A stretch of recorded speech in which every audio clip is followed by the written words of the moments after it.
नमस्कार बच्चों। उम्मीद करते हैं आप लोग बेहतर होंगे और बहुत अच्छे तरीके से अपने आप को मॉनिटरिंग कर रहे होंगे इस पैंडेमिक में भी। तो चलिए हम लोग आज कुछ लेक्चर नंबर 7 है, कल के लेक्चर को हम लोगों ने रिलीज कर दिया था यूट्यूब पे। आप यूट्यूब पे जाकर के उसको देखिए, और बहुत सारे बच्चों ने देखा भी, बहुत ने शायद मिस भी किया है। कोई बात नहीं, आप मैंने क्या बोला कि ये सारी चीजें आपकी खुद के ऊपर है, हमारे पास तो बैठे हुए हैं नहीं। तो जो पढ़ने वाले हैं पढ़ रहे हैं, जो अपनी आंखों के सामने अपना कैरियर खराब करना चाहते हैं वो बाकी लोग अपना जो करना है कर रहे हैं, कोई दिक्कत नहीं है ना। खैर, तो जो लोग भी पढ़ने वाले हैं, जो लोग भी पढ़ रहे हैं, देखो जो पढ़ रहे हैं वो भी खुशी के लिए पढ़ रहे हैं, उसमें उससे खुशी है। जो नहीं पढ़ रहे वो भी खुशी के लिए पढ़ रहे हैं, पर किसका खुशी कितना दूर तक जाएगा वो डिपेंड करता है, ठीक है। तो खैर, हम लोग अभी बात कर रहे हैं कि जो नेक्स्ट लेक्चर है 7 नंबर, इसमें क्या है, बहुत लंबा लेक्चर चला गया। एग्जैक्टली में 7 क्लास में तो कितना का चैप्टर खत्म हो जाता है, हम लोग अभी एक टॉपिक नहीं खत्म कर पाए। जिस टॉपिक का नाम हुआ, क्या नाम है, रिफ्लेक्शन थ्रू प्लेन मिरर। क्या है कि छोड़ के भागने की आदत नहीं है, ठीक है। तो ऐसे नहीं कि 3 से 4 क्लास में चैप्टर बना दे, थोड़ा समझिएगा, ध्यान रखिएगा। तो हम लोगों ने पढ़ने वाले थे reflection due to plane mirror, उसके हमने बहुत से पॉइंट्स पढ़ रखे थे, कुछ पॉइंट्स और हमको आगे ऐड करने थे, ठीक है ना। तो आज का लेक्चर क्या है कि मान लेते हैं हमारे पास, देखिए एक मिरर है तो हम आराम से अपने आप को देख लेते हैं। लेकिन मान लीजिए हम 2 मिरर रख दें, ठीक है। कितने मिरर्स? 2। आप लोग जाते होंगे सैलून वगैरह सब में, तो देखते हो आपके कितने पिक्चर बनना चालू हो जाते हैं, देखते हो ना। तो क्या है कि जब अगर मान लीजिए 2 मिरर्स कुछ एंगल पर रखे होंगे, तो 2 मिरर को हम कैसे रख सकते हैं, ऐसे ऐसे ऐसे ऐसे, बहुत तरीकों से रख सकते हैं। सामने है ना, तो यहाँ पे हो सकता है, यहाँ हो सकता है, ऐसे हो सकता है, ऐसे हो सकता है, अलग अलग कंडीशंस में हम मिरर को रख सकते हैं। तो हम सारे कंडीशंस को डिस्कस करेंगे, लेकिन पहले एक स्पेशल कंडीशन पढ़ते हैं, जिसका नाम है जब 2 मिरर को परपेंडिकुलर मतलब 90 डिग्री रखा जाता हो तो कितने इमेज बनेंगे, ठीक है ना, कितने नंबर ऑफ इमेजेस बनेंगे। तो आपको शायद ध्यान होगा कि लास्ट क्लास में हम लोगों ने जो बनाया था, सवाल दिया था, न्यूमेरिकल दिया था, उसमें हम लोगों ने इसकी चर्चा भी की थी, है ना, कि जो नंबर ऑफ इमेजेस जो इंसिडेंट रे है, तो वो 2 परपेंडिकुलर मिरर से टकराएगा तो फिर उसके एंटी पैरेलल हो जाएगा, 3D पिक्चर नहीं बनते। कल के लेक्चर में जाके देखिए, आपको न्यूमेरिकल ये जो मैं पढ़ा रहा हूँ कल का, उसको न्यूमेरिकल पहले ही बना चुके थे, ठीक है। जो कॉन्सेप्ट पहले आता है, थ्योरी बाद में आता है, ठीक है। तो यहाँ पे मैं कहता हूँ अगर 2 मिरर कुछ परपेंडिकुलर रखा हो तो यहाँ पे क्या बोलेंगे, इफ टू प्लेन मिरर्स, कौन से mirror, plane mirrors placed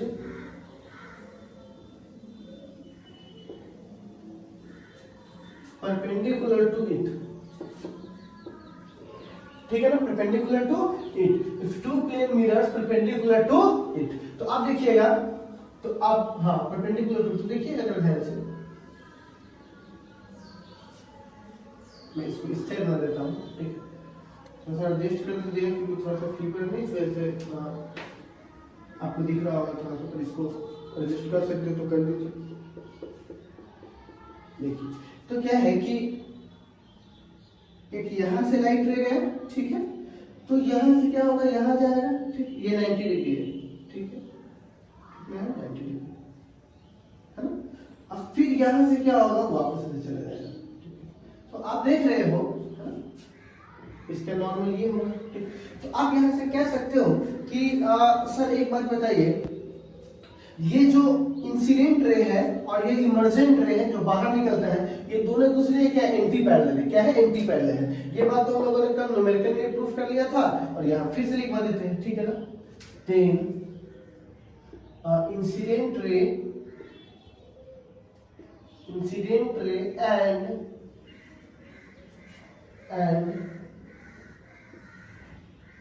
emergent, बाहर निकलने वाला emergent ray are anti parallel to each other, anti parallel, यहाँ ठीक से लिख देता हूँ, इसको ऊपर रखते हैं, anti parallel to each other. आपको पता है इसमें आप कंफ्यूजन में भी जा सकते हो, देखिए कितना छोटा सा टॉपिक है, पर कंफ्यूजन में भी जा सकते हो। देखिए यह कोई पूछेगा कि 2 प्लेन मिरर है तो क्या सारे केस में एंटी पैरेलल होंगे, इंसिडेंट रे के एंटी पैरेलल होगा, एंटी पैरेलल मतलब इसके विपरीत नहीं।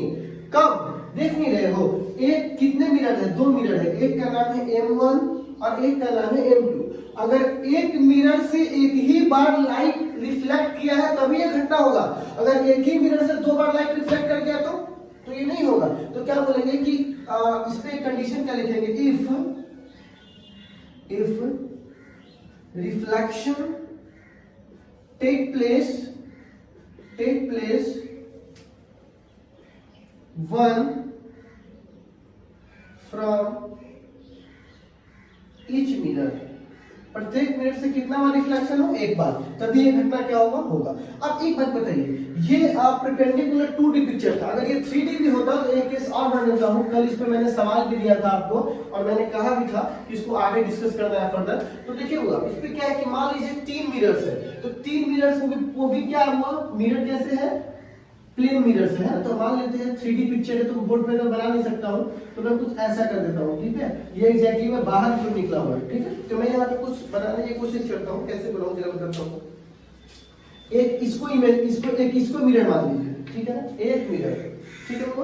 अब एक क्या हो जाएगा? एक मिरर ये है, दूसरा मिरर ये है, एक अंदर एक इधर और एक इधर, सभी परपेंडिकुलर है ना एक दूसरे पर। तो कहने का क्या मतलब हुआ कि अगर मान लीजिए ये x है और ये y है और ये z है, तो कुछ ऐसे लिखता हूँ, ठीक है।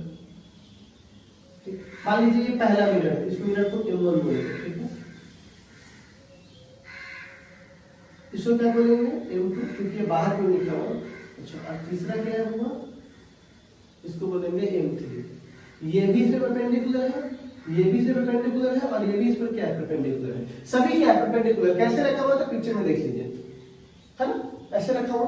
अब देखिए क्या है, एक लाइट रे आया तो इससे टकराएगा, फिर इससे टकराएगा, फिर इससे टकराएगा, फिर इससे चला जाएगा। तो अब देखिए इंसिडेंट रे के जस्ट एंटी पैरेलल है। इंसिडेंट रे आया ऐसे तो ये चला गया ऐसे, क्योंकि एक बार में एक एक्सिस चेंज करेगा, दूसरे एक बार में एक एक्सिस, दूसरे बार में दूसरा एक्सिस, तीसरे बार में तीसरा एक्सिस, तीनों एक्सिस में माइनस लग गया तो क्या हो गया? पूरे एक्सिस का माइनस हो जाएगा, तो प्लस पूरा इधर था तो माइनस क्या हो जाएगा? जस्ट उसके अपोजिट। तो यही वाला कंडीशन यहाँ लिखा जाएगा। खाली यहाँ कितना मिरर हो जाएगा? 2 के जगह यहाँ 3 मिरर, है ना। तो क्या लिखेंगे? If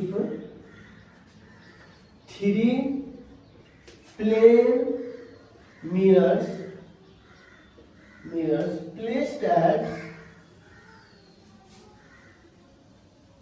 placed mutually perpendicular, mutually मतलब एक दूसरे के साथ, mutually perpendicular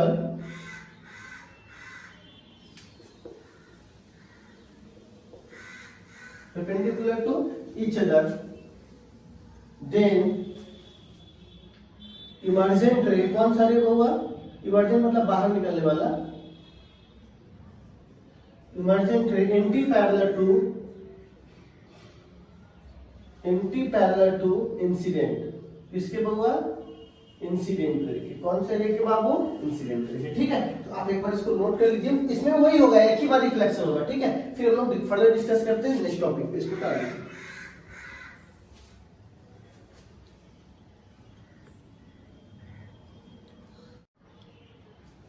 अब देखिए बच्चों, हम एक टॉपिक पढ़ाने वाले हैं और ये आपके पॉइंट नंबर शायद हो जाएंगे 15, है ना। तो 15 पॉइंट देखिए, इसमें क्या रहता है? Number of image. देखिए हम इसको चाहते तो फॉर्मूला ही सीधे काम कर सकते हैं। आप बहुत देखिए, मैंने क्या बोला, ये सब चीजें ना मैं जो आपको पढ़ा रहा हूँ वो काफी लीक से हट के पढ़ा रहा हूँ। एक टॉप लेवल का एजुकेशन देने की आपको कोशिश कर रहा हूँ, ठीक है। भले आप लो या ना लो, वो आपकी मर्जी है, लेकिन हम कोशिश कर रहे हैं कि आपको उस लेवल की चीजें दी जाए। तो अब मैं एक काम करता हूँ, इससे पहले कि मैं नंबर ऑफ इमेज का कॉन्सेप्ट आपके सामने रखूँ, सबसे पहले वो बनता कैसे उसको मैं जैसे डिस्कस कर लेता हूँ। देखिए कैसे, मान लेता हूँ एक फैमिलियर टॉपिक हमारा है कि थोड़ा देखिएगा ध्यान से, ठीक है। 2 प्लेन मिरर्स हमने लिए। कितने प्लेन मिरर्स लिए हैं? 2 प्लेन मिरर्स लिए हैं, ठीक है। तो हमको ये पता करना है कि दोनों प्लेन मिरर कितने इमेज बनाएंगे, ठीक है। तो अब देखिए, ये 2 प्लेन मिरर कितने भी इमेज बना सकते हैं, वो डिपेंड करता है कि इसका प्लेसमेंट कैसे है। तो अभी मैं कैसे प्लेसमेंट किया इसको? 90 डिग्री पर। कितना डिग्री पर? 90 डिग्री पर। तो अब क्या होगा कि मान लेता हूं कि इसको M1 मान लेता हूं और इसको M2। जरा ध्यान दीजिएगा, बहुत से टॉपिक्स इसमें। अब मैंने क्या किया, एक ऑब्जेक्ट को यहाँ रख दिया, कोई भी ऑब्जेक्ट है मैंने इसके बीच में यहाँ पे रख दिया, ठीक है। तो ऑब्जेक्ट से तो लाइट निकलती है, आपको पता है ना, जिस चीज से लाइट नहीं निकलेगी उसको आप देख ही नहीं पाओगे, तो ऑब्जेक्ट से लाइट निकलेगा। क्या एक ही दिशा में निकलेगा? नहीं, सभी दिशाओं में निकल रहा होगा, सभी पॉसिबल दिशाओं में। तो मान लेते हैं एक लाइट ऐसे निकली, ठीक है, तो ये जैसे जाएगी वैसे ही वापस चली जाएगी। क्यों? क्योंकि नॉर्मल है, ठीक। इसको थोड़ा सा मिरर के उधर, क्योंकि पता है ना प्लेन मिरर काल्पनिक इमेज बनाता है, तो यहाँ पे ले आए, ठीक है। सेम यहाँ पर भी होगा, ठीक है, जैसे जा रहा होगा वैसे ही क्या होगा, वापस आ गया, ठीक है। तो यहाँ पे क्या होगा, ठीक, ऐसे इमेज बना दिया? नहीं, इमेज नहीं बनाया। क्यों? जब तक दो या दो से अधिक लाइट्स आकर नहीं मिलेंगे तब तक इमेज नहीं बनेगा। अभी तो एक ही लाइट है, ठीक है। अब एक काम करते हैं, एक लाइट मान लीजिए यहाँ आया, ठीक है, अब क्या होगा, यहाँ जाएगा, ठीक है, और उसके बाद यहाँ चला जाएगा, ठीक है। कोई दिक्कत नहीं, कहाँ चला जाएगा? यहाँ पे। तो अब एक बात बताइए, एक लाइट तो ये हुआ, अगर मैं इसको मिलाना चाहूं, क्या करना चाहूं, मिलाना चाहूं, देखिए तो काल्पनिक, दूर जाते हुए पास आने वाले को नहीं, दूर जाने वाले को काल्पनिक करना है। पास आने वाला तो आ ही रहा है, दूर जाने वाला टकरा के चलेगा, मतलब वो कहां से तुमको आता हुआ नजर आएगा? मिरर के सामने से जाके देखो तो क्या होगा, ये दोनों लाइट आके मिला तो कैसा इमेज बना, मान लीजिए इमेज फर्स्ट बना, ठीक है। ध्यान से देखिएगा, एक लाइट तो ऐसे चला गया, ऐसे आ गया, दूसरा ऐसे टकराया, जाने वाले को नहीं, आने वाले को। तो अब यहाँ से चला गया, तो इसको पीछे करके देखेंगे, ठीक है। अब चलो, एक लाइट तो यहाँ है, तो ये भी तो जा रहा है, तो इसको भी क्या करेंगे, थोड़ा सा पीछे कर देंगे, ठीक। अब एक लाइट यहां से ऐसे निकलेगा, यहां ऐसे टकराया, ऐसे टकराया और ऐसे चला गया, ठीक। तो आने वाले को नहीं, जाने वाले को। तो एक लाइट देखो, तो इसको थोड़ा पीछे करेंगे, तो यहाँ पे इमेज बनेगा, ये दोनों। इसके लिए एक लाइट यहां से यहां टकराया, एक बार नीचे से ऊपर जा रहा है, ठीक है, तो इसको क्या बोलेंगे, I2, ठीक है बच्चों। अब क्या होगा, एक तो यहाँ भी जा रहा है, इसको भी जब मिलाओगे तो ये किसकी तरह काम करेगा, I3, इसकी तरह काम करेगा I3। तो एक बात बताइए, जब आप इसको मिलाइएगा, हालांकि मैं उतने अच्छे से नहीं मिला पा रहा हूं, लेकिन फिर भी आप मान लेना, ठीक है, ये एक सर्कल की तरह काम करेगा। ये ऑब्जेक्टिव भी आता है बुआ, किसकी तरह बन गया, ये एक सर्कल। ऑब्जेक्ट और इमेजेस को मिलाइएगा तो क्या बन जाएगा, सर्कल। अब एक बात बताइए, हाँ, कितने नंबर ऑफ इमेज बने, तो number of images is equal to 3। तो कोई पूछेगा दो मिरर अगर एक दूसरे के साथ परपेंडिकुलर डिस्टेंस पर है तो कितने इमेज बनेंगे, तो बोलिएगा 3। अगर ये पूछेगा दो मिरर है तो कितने इमेज बनेंगे, बोले हमको नहीं पता। क्यों भैया, पहले ये बताओ प्लेसमेंट कैसा है, तो प्लेसमेंट क्या है उसका 90 डिग्री, तो क्या बोलेंगे बाबू, हम लोग 3 इमेजेस बनेंगे। कितने इमेजेस, 3। और ध्यान रखिएगा, ये वाला इमेज ना बहुत ब्राइट होगा। क्यों? क्योंकि यहाँ से अभी और भी लाइट्स आ रहे होंगे जो यहाँ पे आकर इमर्ज करेंगे, तो इसको क्या बोलेंगे, ठीक है ना, ब्राइट इमेज, ब्राइट, मोर ब्राइट इमेज, मोर ब्राइट इमेज। सबसे ज्यादा ब्राइट इमेज कौन मिलेगा आपको, तीसरा वाला, ठीक, मतलब सॉरी ये वाला। तो यहाँ पे आपसे बोलेंगे if two plane mirrors placed at 90 degree angle, ठीक है बच्चों। तो यह हमने आपको दिखाया कि कैसे इस डायग्राम की मदद से मैंने ये दिखाया, कॉम्प्लिकेटेड तो है थोड़ा सा, लेकिन आप समझ जाओगे। तो मैंने ये कैसे दिखाया कि ये जो ऑब्जेक्ट है वो कितने इमेज बनाएंगे और कहाँ कहाँ बनाएंगे। आप एक बार इसको नोट कर लो, इसको मिटाना इसलिए जरूरी है क्योंकि इसके बाद थोड़ी सी कॉम्प्लिकेटेड चीज आने वाला। कॉम्प्लिकेटेड कहने का मतलब कि इसका थोड़ा सा स्टैंडर्ड वर्जन्स पर आने वाले, ठीक है। तो चलिए एक बार इसको नोट कर लिए। तो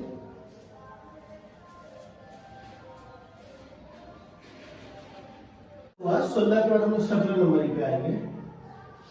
हम लोगों ने पिछले बार में क्या देखा था कि हम लोगों ने ये देखा था कि जो भी आपके पास मिरर थे वो परपेंडिकुलर रखा हुआ था, लेकिन अब जो मिरर है वो केवल दो है, लेकिन उसकी प्लेसमेंट परपेंडिकुलर नहीं है, बल्कि हमको पता नहीं नॉर्मल केस मान के काम करते। तो स्टैंडर्ड केस था, नॉर्मल केस मानते कि थीटा हो, थीटा की जगह 30 डिग्री है कि 15 डिग्री है, वो हम फॉर्मूला के बाद हम लोग चेक कर लेंगे। तो अभी हम लोग क्या चेक कर रहे हैं, इफ टू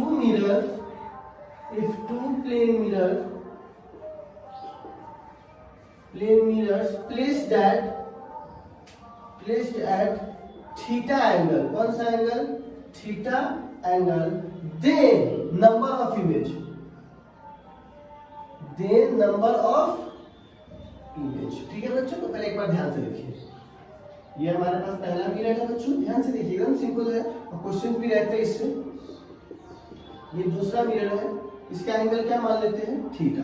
दो मिरर से कितना एंगल पर है, थीटा। आगे कुछ भी हो सकता है, अभी तो मैं नॉर्मल माना। और यहाँ पे मैंने क्या रख दिया, एक ऑब्जेक्ट को रख दिया है, और ऑब्जेक्ट को हम दिखाएंगे ओ से, ठीक है, ऑब्जेक्ट को दिखाएंगे ओ से, ठीक है। तो यहाँ पे मैंने ऑब्जेक्ट रख दिया। तो इसके बहुत से केसेज हैं, 3-4 केसेज है, 5 केसेज है। चलो सर एक ही करके केसेज करते हैं। तो जैसे अभी हमने क्या देखा कि दो मिरर को मैंने देखा था परपेंडिकुलर, तो कितने इमेज बने थे, 3। तो क्या वैसे सब का इमेज बनाते चले जाए तो थोड़ा कॉम्प्लिकेटेड नहीं हो जाएगा? तो इस सारे को जब एब्जॉर्ब किया गया तो एक खास पैटर्न आना चालू कर गया, उसी पैटर्न को हम डिस्कस करते हैं, ठीक है। तो हुआ क्या बच्चों कि मैं यहाँ पर केस 1 लिखता हूं, ठीक है। लेकिन यहाँ पर एक चीज ध्यान रखिएगा, 360 डिग्री बट्टा थीटा, 360 मतलब एक पूरा चक्कर और थीटा मतलब ये, इसको हम लोग m मान लेते हैं ताकि हमको कैलकुलेट करने में सुविधा हो। 360 डिग्री बट्टा थीटा को हमने क्या माना है, m। तो यहां कहा जाता है इफ m इज इवन,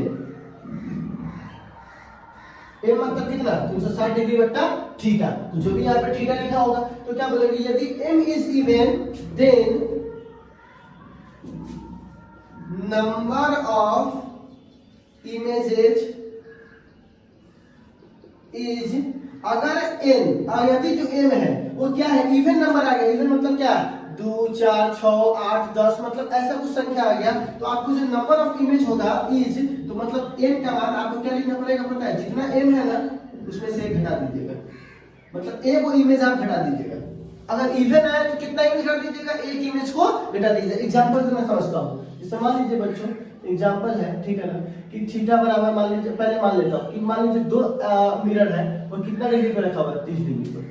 कितना डिग्री पे रखा हुआ है, 30 डिग्री पे। तो एक बात बताइए, अगर ये 30 डिग्री पे रखा हुआ है तो दो तरीके से रखा हुआ है। तो मैं यहाँ पे समझाता हूँ m का मान कितना है। तो m का मान कितना होगा, 360 बट्टा थीटा, ठीक है। तो m बराबर 360 और थीटा का मान कितना है, 30 डिग्री। तो कट जाएगा तो कितना आ जाएगा, 12 36। तो m का मान कितना आ जाएगा, 12। तो क्या 12 में 12 क्या है, तो इवन है। 12 क्या है, इवन। तो क्या इवन आया है तो कौन सा कंडीशन अप्लाई होगा, केस 1 वाला। तो नंबर ऑफ इमेजेस कितने होंगे, तो खट से 12 मत बोल देना, सारा गलत हो जाएगा। नंबर ऑफ इमेज क्योंकि इवन आया है तो n बराबर क्या होगा, n-1 मतलब n बराबर नंबर ऑफ इमेज बनेगा 12-1 मतलब n बराबर 11 इमेज बनेगा। कितना इमेज बनेगा बच्चों, 11। तो क्या बोलेंगे, नंबर ऑफ इमेज कितने बन गए बाबू, 11, ठीक है। तो ये हमारे पास क्या था, इवन टर्म्स। तो अब मैं आपसे एक सवाल पूछता हूं, ठीक। अब देखिए, चाहे ये रूल कब लागू हो बताते हैं, ठीक है ना। इट ऑबे या फॉलो ऐसे बोलते हैं, ठीक है। It apply in both symmetric and asymmetric. मैं बताता हूं क्या होता है एसिमेट्रिक केस। कहिएगा ये सिमेट्रिक और एसिमेट्रिक क्या होता है। देखिए हुआ सिमेट्रिक मतलब क्या हुआ, जरा ध्यान से देखिएगा कि मान लीजिए हमारे पास ये दो इमेज है, मिरर रखा हुआ है, ठीक है बच्चों, और इसके बीच का एंगल क्या है, थीटा। लेकिन हमने ऑब्जेक्ट को ऐसे रखा है जहां का जो लाइन है वो एंगल को आधा आधा बांट दे। मतलब अगर पूरा थीटा समझिए क्या हो जाएगा, θ/2 θ/2। तो एक बात बताइए, यहाँ पे ऑब्जेक्ट रखा हुआ है, दो मिरर्स है, इस लाइन में कुछ ऐसे हमने भेजा है कि दोनों एंगल को आधा आधा बांट दिया है, इसको बोलेंगे सिमेट्रिक। और उसी लाइन पर क्या रखा है, ऑब्जेक्ट, तो इसको क्या बोलेंगे, वो सिमेट्रिक, ठीक है। तो सिमेट्रिक वाले केस में भी ये रूल फॉलो होगा। अच्छा, और ये क्या है, वो दो मिरर्स है यहाँ पे, ठीक है बच्चों। अब यहाँ पर ये कुछ ऐसे रखा हुआ है, तो एक बात बताओ, यहाँ पे ऑब्जेक्ट रखा है, तो क्या ये आधा आधा बटा हुआ है, नहीं। इसको बोलेंगे अल्फा, तो इसको बोलेंगे बीटा, मतलब ये थीटा को आधा भाग में नहीं बट पाया। तो इसमें ऑब्जेक्ट कैसे रखा है, सिमेट्रिक या सिमेट्रिक, तो असिमेट्रिक, ठीक है। तो क्या बोलेंगे, वो सिमेट्रिक, ठीक है। तो ये दोनों के लिए लागू है। तो ये जो मैंने रूल बोला है कि यदि आपको 360 बटा थीटा, अगर दो मिरर है, अगर उसके एंगल्स आपको बीच का पता है और उसको इस फॉर्मूला में रखने के बाद आपका मान कितना था m, और m क्या है, इवन है, तो आप ये घटा दीजिएगा, चाहे वो सिमेट्रिक हो चाहे वो असिमेट्रिक हो, ठीक है ना बच्चों। ये वाला केस इसमें क्लियर है। अब आते हैं सेकंड केस पर, ठीक है। तो आप इसी केस में सेकंड केस में जरा यूज करता हूं, ध्यान से देखिएगा। देखिए केस सेकंड, अभी मैं यही रूल फॉलो कर रहा हूँ, ठीक है। ठीक है, ध्यान दीजिएगा, मैं केस सेकंड यूज कर रहा हूँ, ठीक है। तो मैं यहाँ पे केस सेकंड, तो यहाँ पे मैं बोल रहा हूँ केस सेकंड में है ना, इफ m इज ऑड, यदि m का मान ऑड आ जाता है, then number of image depend on two cases. आप देखिए इवन वाले में क्या था, जब m का मान इवन है तो सीधे घटा दिए थे, पर यहाँ n का मान यदि ऑड, n का मान यदि ऑड आएगा तो n का मान मतलब नंबर ऑफ इमेजेस फिर यहाँ दो बात पे डिपेंड करेगा, मतलब केस के अंदर भी केस है, ठीक है। तो क्या है वो देखिए, तो दो तरीके से हम ऑब्जेक्ट को रख सकते हैं, वही सिमेट्रिक और असिमेट्रिक वाला केस। उसमें तो कोई दिक्कत नहीं था, पर इसमें दिक्कत है। अगर मान लीजिए थीटा था, ठीक है, अगर मैंने इसको दो भागों में बांट दिया, ठीक है, ऑब्जेक्ट है और इक्वल भागों में, ये भी थीटा बटा 2 है, ये भी थीटा बटा 2, तो ये सिमेट्रिक होगा कि असिमेट्रिक होगा, तो क्या बोलिएगा, सिमेट्रिक, ठीक है ना। तो ये है आपका केस 1, तो इसको 1 बोलिए, ठीक है। इसको सेकंड में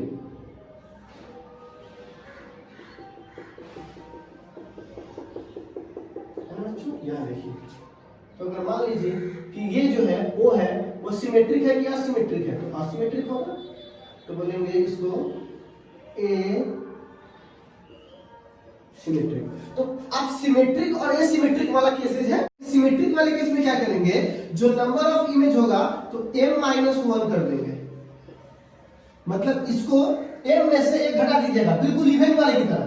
ऑड है फिर भी अगर ये सिमेट्रिक है तो घटाना पड़ेगा, और इसमें क्या है, अगर ये असिमेट्रिक है तो 10 का 10 छोड़ दीजिएगा, ठीक है। इस एग्जांपल से मैं इसको क्लियर कर लूंगा तो ज्यादा अच्छा होगा। तो क्या है कि मान लीजिए कि यहाँ पर सिमेट्रिक है, ठीक है ना, ऑड आया है, ऑड में भी क्या है, यदि सिमेट्रिक है तो m-1, और ऑड में ही क्या हुआ, असिमेट्रिक है तो क्या बोलेंगे इतना। तो अब मैं इसको एग्जांपल से क्लियर करता हूँ, एग्जांपल देख लीजिए, ठीक है। यहाँ पे जबकि इवन वाले में बाबू ऐसा कुछ भी नहीं था, सिमेट्रिक वजह असिमेट्रिक एक ही फॉर्मूला काम करता था, पर इसमें थोड़ा डिफरेंट हो गया। तो मान लीजिए थीटा बराबर 120 डिग्री है, ठीक है। तो थीटा बराबर 120, तो m का मान कैसे निकलेगा, m बराबर 360 डिग्री बटा 120 काट देगा तो कितना होगा, 12×3=36, तो m बराबर कितना हो जाएगा 3। तो ये ऑड है कि इवन है, ऑड है, लेकिन ऑड में भी एक चीज देखना है कि सिमेट्रिक है कि असिमेट्रिक। तो मैं मान लेता हूं सिमेट्रिक के लिए बात करता हूं, ठीक है ना, किसके लिए, सिमेट्रिक। और फिर मैं दूसरा केस में किसके लिए बात करूंगा, असिमेट्रिक, ठीक है। तो सिमेट्रिक की बात कीजिएगा तो n बराबर क्या आएगा, m-1, मतलब आपको n बराबर हो जाएगा 3-1, तो n बराबर कितने इमेज 2। लेकिन अगर इसी वाले केस में चेक कीजिएगा तो n बराबर m, मतलब जो n था वही m हो जाएगा, ठीक है। तो दो आंसर आ गए, ठीक है। तो अगर ऑड आने के बाद ये भी चेक करना है, सिमेट्रिक होगा तो एक घटेगा, सिमेट्रिक नहीं होगा तो 10 का 10 हम क्या करेंगे, छोड़ देंगे। तो आई होप कि आपको ये बातें समझ में आ गई होगी। इसी में एक केस थर्ड है। अब ये सर मान लीजिए ऐसा हो कि हम किसी संख्या को डिवाइड करो और वो इंटीजर में आ जाए, मतलब कि पूरा पूरा ना कटे, ना ऑड है ना इवन है, इंटीजर में आ जाए। तो अगर वो इंटीजर में आ जाता है तो आपको कुछ मतलब सॉरी फ्रैक्शन में आ जाता है तो आपको कुछ नहीं करना है, फ्रैक्शन को इंटीजर ग्रुप में लिख देना है, बस हो गया, ठीक है। तो क्या बोलेंगे, if m is fractional then it follow integer. किसको फॉलो करेगा हुआ, इंटीजर को। मैं एक काम करता हूं, मैंने जितने भी केसेस बनाए हैं उस सब पर एक क्या करता हूं, थीटा का मान रख के निकालने की कोशिश करता हूं, किसका मान क्या आया बेटर समझ में आ जाएगा। तो आई होप कि ज्यादा भारी टॉपिक नहीं था, एकदम सिंपल सा था कि नंबर ऑफ इमेजेस कितने बनेंगे 2 मिरर के द्वारा, तो ये मैंने आपको बता दिया। तो आप एक बार इसको नोट कर लीजिए।